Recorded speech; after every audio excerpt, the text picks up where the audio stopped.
Hello mga ka-tribes! Welcome to Daddy Brew TV. For today's video, let's have lesson 4. The normal curve.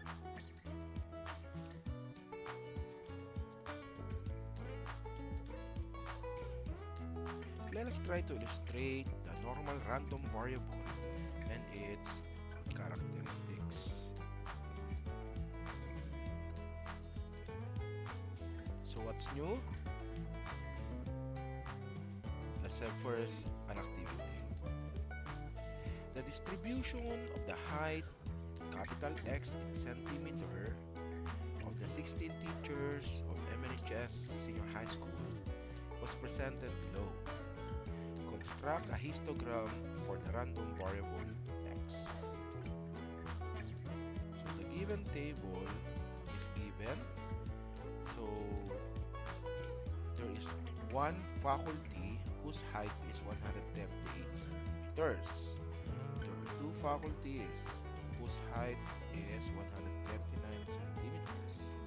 There are three faculties whose height is 120 centimeters. And there are four faculties whose height is 141 centimeters. There are also three faculties whose height is 142 centimeters. There are also two faculties whose height is 143 centimeters. And there is one faculty whose height is 144 centimeters. Now, let's draw the histogram of this given data. So the histogram looks like this. So as you can see, the height is in the horizontal form and the frequency or the number of faculty is in a vertical form. Now, so as we all know, since there is one faculty whose height is 138, so the graph is here. There are two faculties whose height is 139 centimeters. This graph is like this. There are three faculties whose height is 140 centimeters. So the graph is this. Same is true for 141 centimeters. There are four faculties. And for 142 centimeters, there are three. And there are two for 143 centimeters. And there is one for 144 centimeters. Okay, so that's the histogram. So what did you notice?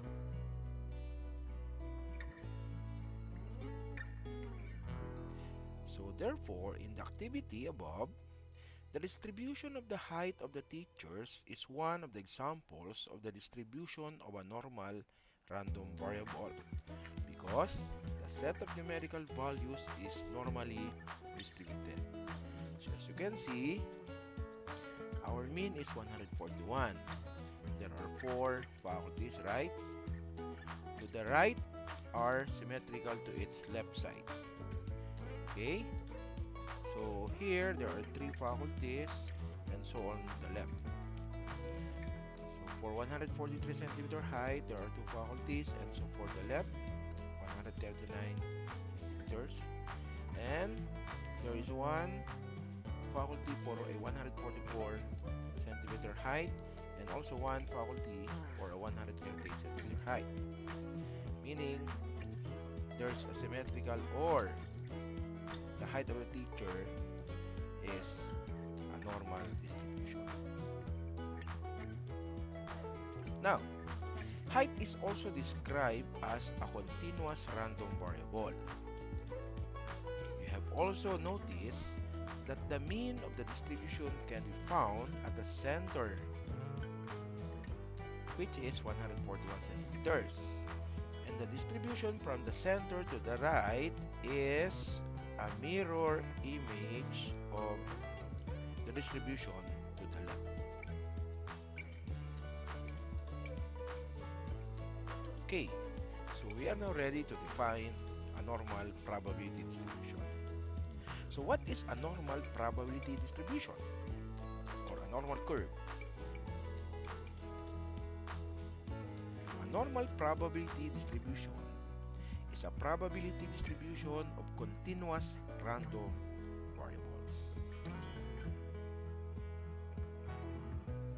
Now, what are the properties of normal curve?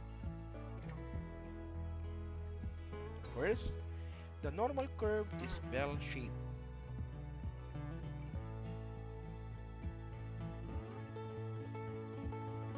Second property is the curve is symmetrical about its center. Third, the mean, median, and mode coincide at the center.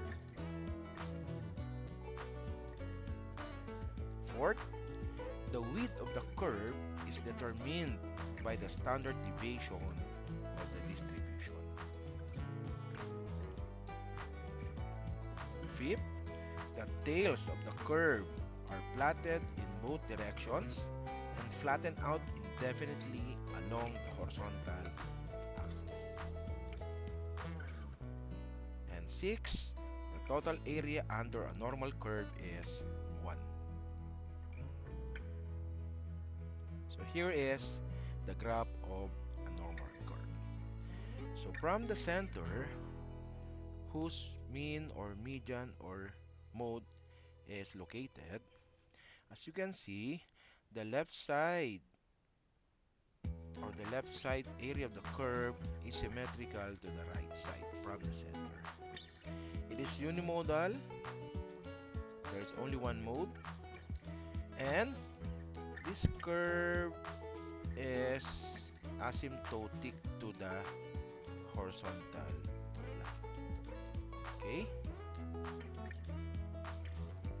Now, a normally distributed random variable with a mean or mu equal to 0 and standard deviation sigma equal to 1 is called a standard normal variable. This is the standard normal variable or distribution, whose mean is 0 and whose standard deviation is equal to 1. From 0 we have 1, from 1 we have 2, so their interval are all equal to 1. And that is their SD or standard deviation. Now, when comparing two distributions, each described by the normal curve, the following are the three situations based on the set parameters. So what are the parameters? Based from the mean and standard deviation. First, the mean are not equal, but the standard deviation are equal. So the graph or the comparison of the two looks like this. Note, the mean are not equal. The mean of the red curve is 1, while the black normal curve is negative 1. But the standard deviations are equal. Take note, from 1 to 2 and 2 to 3, there's a 1 interval. That is the ST. Same also for the normal curve black. From -1, we have -2, we have 0, the interval are 1 also. That is the standard deviation. Therefore, since the standard deviation are equal and the mean are not, the graph or the comparison of the normal curve looks like this. Okay? Second comparison. When the mean are equal, but the standard deviations are not equal. Take note, they have both the same 0 as the mean, but they differ in standard deviations. Okay? Next, number 3, comparison. The means are different and the standard deviations are also different. Okay? So the comparison of the graph looks like this. Thanks for watching. See you on my next video. Bye. See you in part 2.